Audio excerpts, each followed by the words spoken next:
6 दिनों की तूफानी तेजी के बाद बाजार में दिखा दबाव। बैंक निफ्टी फिसलों से करीब 550 अंक का निफ्टी भी फिसला 10,000 के नीचे। HDFC twins, Kotak Asian paints और आईसीआईसीआई बैंक ने बनाया दबाव।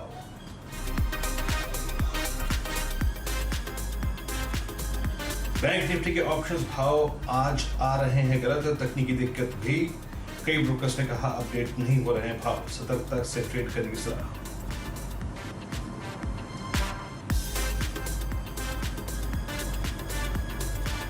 मोरटोरियम के दौरान ब्याज में छूट नहीं देने पर सख्त हुआ सुप्रीम कोर्ट। कहा ब्याज में छूट नहीं देना ज्यादा नुकसानदायक। ऐसी की टिप्पणी के बाद टूटे बैंकिंग और एनबीएफसी शेयर।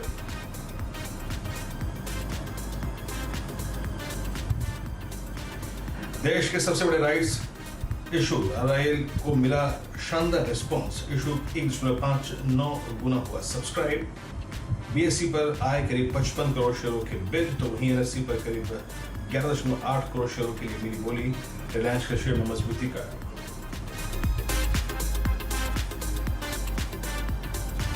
सारे गांवों में दूसरे दिन 20% का लगा फिर अपर सर्किट। फेसबुक के साथ गानों की लाइसेंसिंग डील के बाद 2 दिन से भाग रहा है शेयर।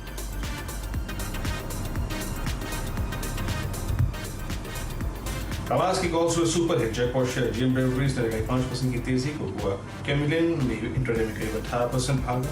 आज सुबह 22 की बिनी गई थी खरीदारी की सलाह।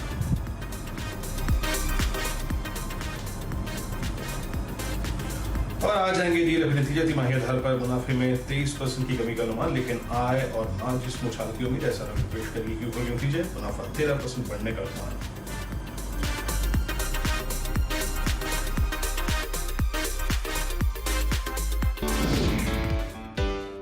बताइए कैसा नजर आता है राजेश सतपुते जी आपको खादिम इंडिया, ये स्टॉक बाटा की तरह आउट परफॉर्मेंस दिखा सकता है? पॉजिटिव डाइवर्जेंस के साथ यहाँ पे मूव है, तो मेरे हिसाब से ये नियर टर्म बॉटम होना चाहिए। अगर मैं गलत नहीं हूँ तो खादिम कम से कम यहाँ पे 100 रुपए तक जाने की जगह है। 9.15 पर जो सबसे पहले सेक्टर पकड़ा गया था, जो मैंने आपको कहा था कि खरीदिए, वो था फुटवेयर सेक्टर। जिन्होंने कल खरीदा बहुत अच्छा, जिन्होंने नहीं खरीदा आज भी खरीदिए। मुझे लगता है कि इस सेक्टर के लिए बड़ी अब बात निकल के आएगी।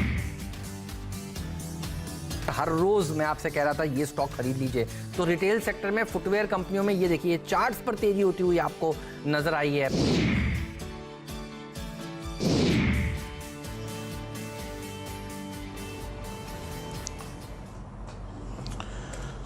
तो आज सुबह एग्जैक्टली आप देखें स्टॉक्स पे क्या बात हुई थी और खादिम आपके स्क्रीन पर आप देखें क्या शानदार मूव इस स्टॉक में। करीब 127.90 पे करीब 14.25% 13% ऊपर ट्रेड करता हुआ। लेकिन अब आते हैं बाजार पर और निफ्टी डे लो की ट्रैजेक्टरी पर ट्रेड करता हुआ। और आज सुबह इसने अगर आप देखें एक सही शुरुआत की थी। एग्जैक्टली अगर आप देखें डिसेंट लेवल पर शुरुआत की थी, लेकिन आज बाजार के लिए दो घटनाएं जो हुई हैं ना पिछले 1 घंटे में, और इनफैक्ट आप देखें ओपनिंग के बाद जो घटना हुई थी वो अच्छी कतई भी नहीं हुई है। एक तो आज निफ्टी और बैंक निफ्टी के ऑप्शन हैं, स्पेशली याद रखिए जब एक्सपायरी के दिन आप किसी ऑप्शन में लॉन्ग हो या शॉर्ट हो, प्राइस स्क्रीन पर विजिबल ही नहीं है, तो वो बाजार के लिए सबसे बड़ा हानिकारक फैक्टर बना।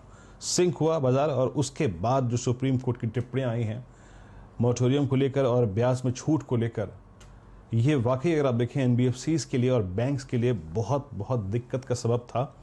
मैं इसको आपको समझाने की कोशिश करूंगा। और देखिए दरअसल ये पूरा 9,000 से लेकर ये 10,100 10,200 तक का कल का मूव, इसके पीछे बैंक निफ्टी सबसे बड़ा एक कारण था। इसकी शॉर्ट कवरिंग, इसकी फ्रेश बाइंग। लेकिन इस खबर के बाद, जिसकी अभी एक कड़ी और बाकी है क्योंकि अभी ये सुनवाई और चलेगी, इसने बाजार के एग्जैक्टली अगर आप देखें जो पीछे सबसे बड़ा ठोस कारण था तेजी का, उसको अगर आप देखें कमज़ोर कर दिया है। तो स्टे लाइट, और आज वाकई बाजार काफ़ी दिक्कत में है। पहले मैं चलता हूँ सीधे मेरे सहयोगी प्रदीप पंड्या के पास, और देखिए इसको समझने की कोशिश करते हैं।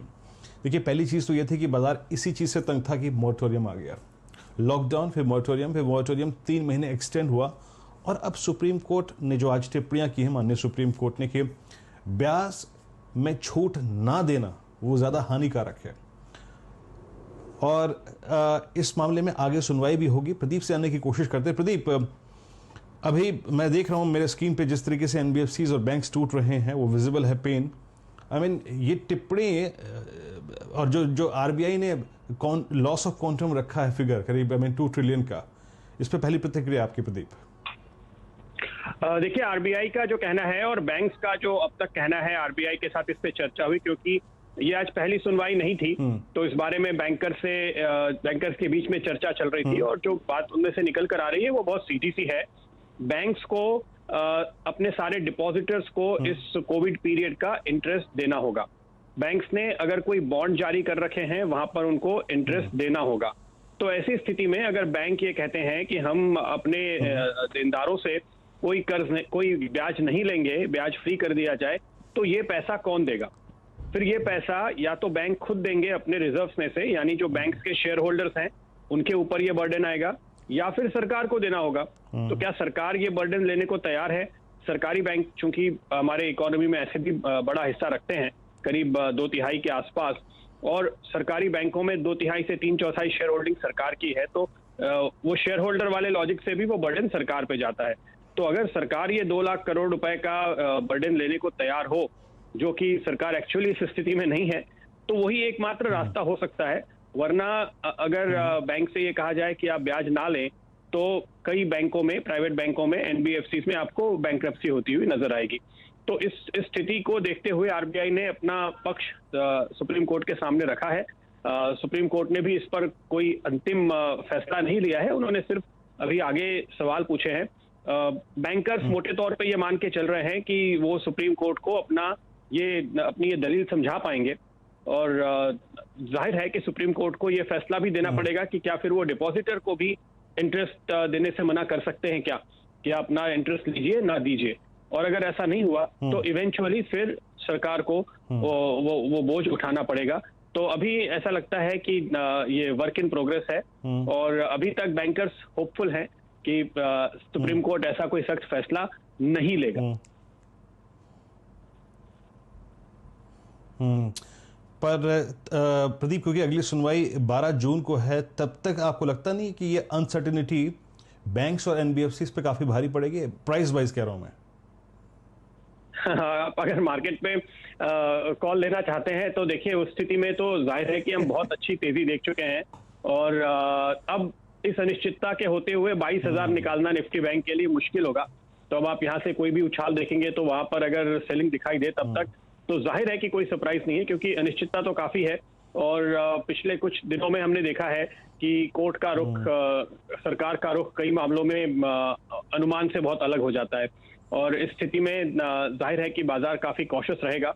और आप जो भी अभी कह रहे थे, मैं सुन रहा था कि निफ्टी बैंक का सबसे बड़ा योगदान है बाजार को ऊपर लाने में, तो वो आपको निश्चित तौर पे अब अटकता हुआ दिखेगा। और ऐसे भी हमारे टारगेट जो है ऊपर की तरफ 22,000 निफ्टी बैंक का, या फिर 10,200 से 10,300 की रेंज जो निफ्टी में चल रही थी, वहां तक तो हम पहुंच ही गए हैं। तो हाँ, ये बात सही है कि एक ओवरहैंग होगा। मुझे लगता है ये देखना काफी इंटरेस्टिंग होगा कि अब एफआईआईज क्या करते हैं, किस तरह की पोजीशन बनाते हैं। और आप जो आंकड़े पे नजर रखते हैं वीरू, शायद 1-2 दिन में आप एक और ज्यादा साफ तस्वीर दे पाएंगे।